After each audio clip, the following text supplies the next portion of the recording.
We agree. All right? And we're very happy to present him here today. David Wilcock. Thank you. Thank you, Carrie. All right, we do have a lot of material to cover. We don't have a lot of time.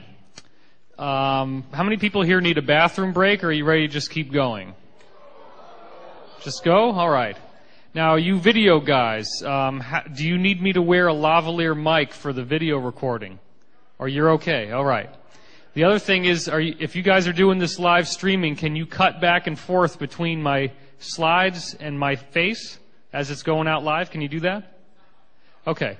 Because there's going to be a lot of slides, and they will go fairly quickly. Okay, now we've gotten the business taken care of. Let's get down to the real work, which is this subject of 2012. What I will be proposing tonight is definitely not your typical approach to 2012. It is very important to understand on an intrinsic level that what we are dealing with is not channeling, it is not Mayan prophecy, it is not ancient religious teaching, it is not speculation, it is not psychic.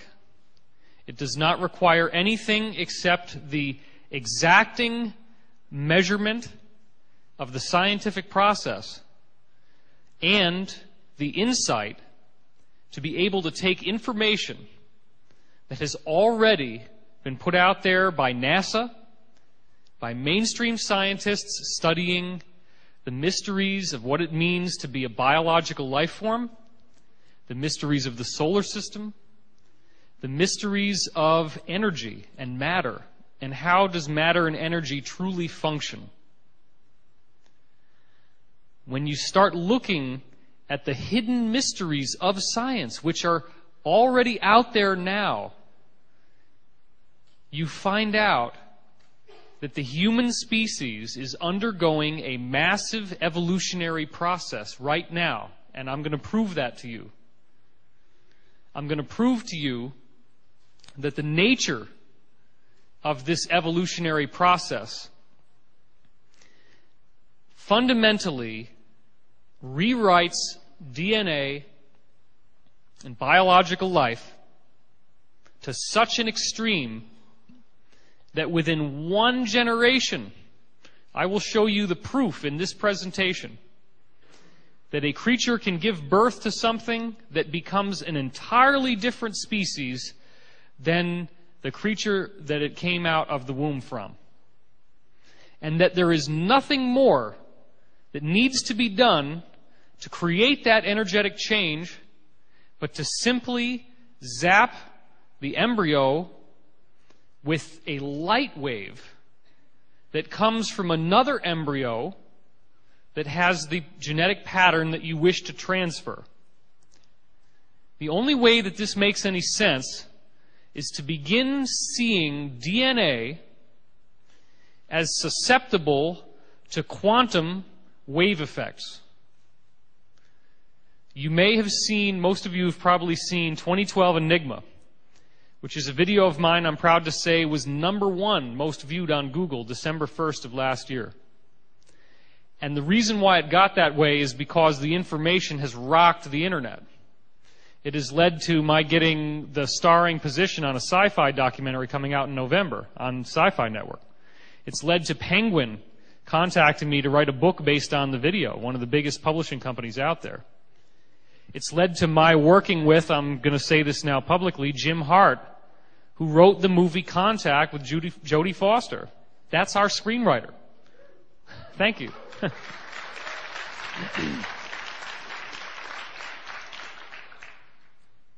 I'm working on Wander Awakening, which is the album cover you see here in the slide, with a 9-time Grammy-winning musician, Larry Sire. The reason why all this big talent and why all this attention is being focused here is not because I may have been somebody else in another lifetime. It's not because I have done psychic readings. It's not because I put prophecies on the internet that later were shown to come true. The biggest thing that I bring to the planet right now is to simply look at ancient prophecies that we know to exist, that we can document in great detail, and to then give a scientific framework for these prophecies on such an advanced level that we're looking at things in an entirely different way. So let's get back to 2012 Enigma for a minute. Most of you have seen that video. You may remember that I discuss an experiment that was conducted in which a tiny, what's called buckyball, was shot through a grating, and the grating is 100 nanometers wide. The buckyball itself is only about 1 or 2 nanometers wide. It goes through the grating and it turns into a wave. The buckyball itself, which is supposed to be a macroscopic object, goes through this little slit, and for whatever reason it turns into a non-local wave. Now, what does quantum non-locality really mean? It means that you don't know where the wave is in space, and you also don't know where the wave is in time. Quantum non-locality shows that the more you try to find out where it is in time, the less you can find it in space. The more you try to find out where it is in space, the less you can find it in time. And if you look at the quantum physics equations, it's well known in quantum mechanics, the time has to be both backwards, forwards. It has to be completely nonlinear in the traditional sense. Albert Einstein has given us the theory of relativity. The theory of relativity is going to tell you that when you travel through space, it's not empty space. What did Einstein call space? He didn't call it space, he called it space-time. The reason why he called it space-time is that he said you're moving through something that makes time start running faster as you go through space. So that you could literally be inside a spaceship, leave the Earth for 2 weeks, flying at the speed of light, come back, and it's 500 years later. We know that this has been proven.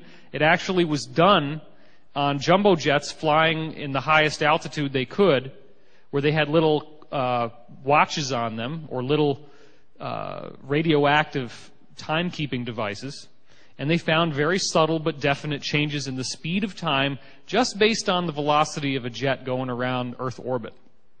So imagine what happens when you go up towards light speed. Now, this is a proven principle in physics. As you move through space, you're also moving through the so-called time fabric.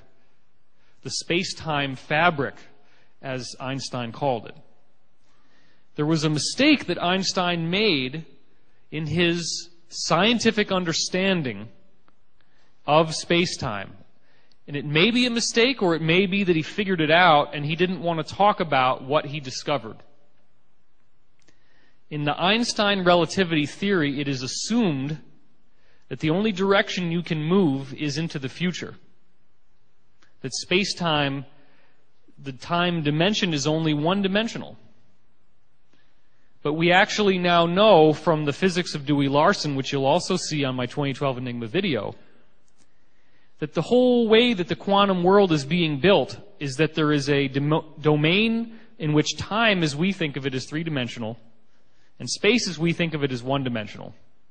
And that world is constantly interchanging energy back and forth with space-time. We call it time-space over there. It's space-time over here.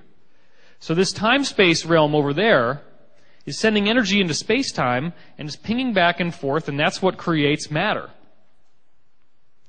The reason why this is important is that if you can get over into time-space, then you can actually travel a physical distance and return to space-time, and you have now time traveled.